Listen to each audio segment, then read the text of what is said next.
Hey everyone, what's going on? Joey Contino here, and this past week, as you know, we had two people that were continuing on the show. One going to the special episode, the Ding Dong Leave It On Bell episode, and another one that is continuing over to next week, which was the Dandelion. So that means that the other character we have left to reveal this week is the Mantis, and as promised, I told you we would do both of them because you guys keep on telling me, Joey, come on, you need to do both of them at the same time, and so I figured, let's go ahead and knock out Mantis, or Praying Mantis, or Gentleman Pris, whatever, I forget how they even labeled it on the show. So before we get started, make sure you subscribe, you turn on notifications, and you give this video a thumbs up. Let's go ahead and get started.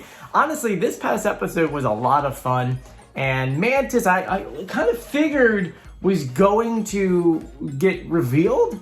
So Robin coming out of nowhere, mostly because I think it was his father's connection that really motivated him to ring that bell. Nonetheless, you guys have been asking me all week who the heck it is, so let's go ahead and break down all of the clues, do the pitch correct audio, compare the audio, and then answer all of the clues. Now, when it comes to the Mantis, remember, we've got one episode, and the clue package was all done by like a voiceover guy. For those who don't know, we actually normally pitch correct that audio to get the real celebrity voice, but since it was a voiceover, the only audio we had, it was when he was speaking to the judges, so that's the audio we pitch correct. So, when it comes to the clue package, this is what was said about the Mantis. In a world where celebrities dress up in elaborate costumes and sing their hearts out, Mantis is answering the call and is ready to show you a new side of himself. So, this guy's usually not a singer, right? Flying into the Masked Singer stage comes a performer known for his persona who's ready to show you he's real freaking good at comedy. He almost won an Emmy for it. So, someone who almost won an Emmy. You may not know the Mantis as a singer, like we said before. He's a published author, he's done Shakespeare, and now he wants to let loose and dance with the wolves. Music has followed Mantis his whole career, from Broadway to the silver screen. So get ready for some insect insanity. Then we saw a wolf, we saw boots, poker chips, gas and matches, which kind of go hand in hand right there, and his extra clue. First they brought out this pillow. On the pillow were these glasses. They've looked at from like the 1950s, and he said, well, they're tagged it's a true story, and he said, representing a legend was instrumental to my success, and it was an honor to do so. So someone who played a famous person who potentially has passed. With that being said, it's time for the pitch correct audio. Once again, we can't use the clue package because it wasn't his real voice, it was a voiceover actor.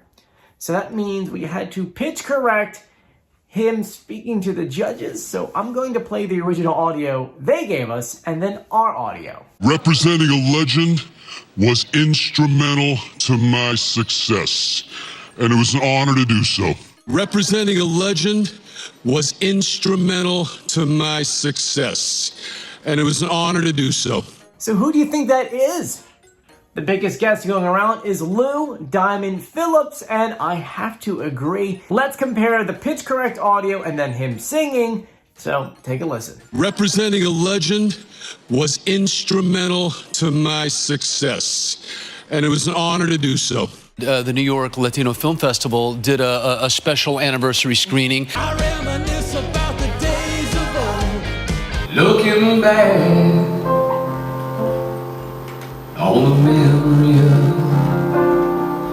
of. So to me, it sounds like that matches up. Do you agree? Disagree? Let me know in the comment section. It's time to answer some of these clues. He says he's good at comedy, and he almost won an Emmy for it. Well, back in 2016, he was nominated for a quote-unquote short-form comedy and drama series for the show The Crossroads of History. Didn't win, nominated.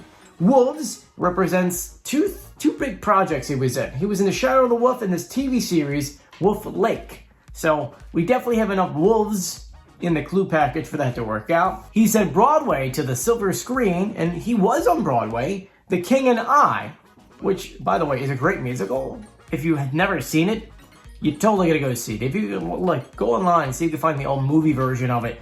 It is awesome. And Silver Screen, I mean, yeah, obviously, he's been in tons of movies.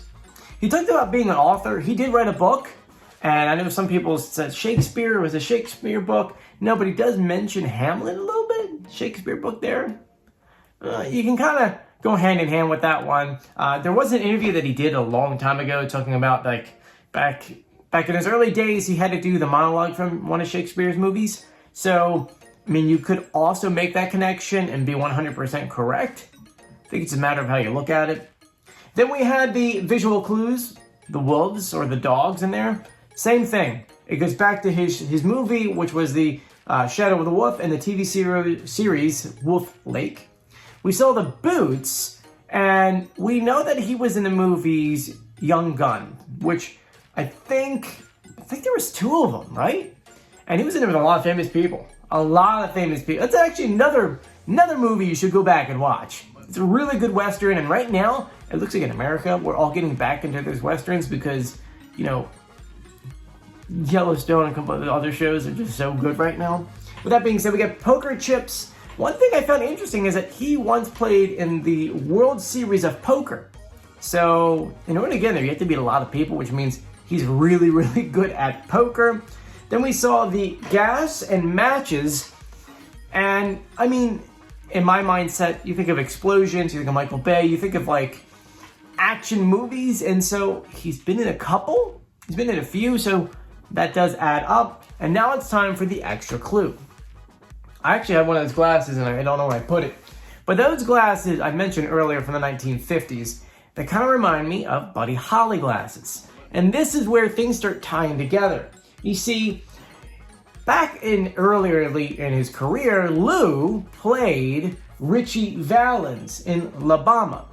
Richie Valens, unfortunately, tragically died before his fame really played out. He was on an airplane with Buddy Holly and another person, the Big Bopper, and unfortunately they went through a snowstorm and the plane crashed.